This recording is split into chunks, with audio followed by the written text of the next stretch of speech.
এই হলো গাছের আরেক ধরনের কাটিং সিস্টেম। এই আপনারা দেখতেই পাচ্ছেন, একটু ক্লোজ করে দেখিয়ে দেও। এইটি হলো আমলকি, যেটাকে গ্রাম্য ভাষায় এওলা বলা হয়। এটি বিলেতি আমলকি, যেটির গাছ অনেক উঁচু হয়ে গিয়েছিল, সময় মতো কাটা হয়নি। তাই আমি আজ থেকে 15 দিন পূর্বে এই গাছটি এখানে আমি কেটে দিয়েছি, পুরো কেটে দিয়েছি। আপনারা একদম ক্লোজ করে দেখিয়ে দেব। এই আমি পুরো কেটে দিয়েছি। কাটার পরে এখানে একটি পলিথিন দিয়ে এটাকে আমি প্যাকিং করেছি, কারণ উপর থেকে জল ভিতরে প্রবেশ করলে হয়তো প্রবলেম হতে পারে, বিভিন্ন ছত্রাক বা অন্যান্য রোগের সৃষ্টি হতে পারে। তাই আমি পলিথিন দিয়ে কভার করে দিয়েছি। কভার করার পরে আপনারা নিশ্চয়ই দেখতে পাচ্ছেন নতুন নতুন কীভাবে ডাল পাতা এদিকে গজাচ্ছে।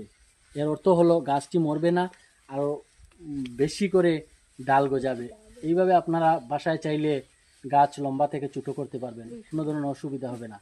ধন্যবাদ।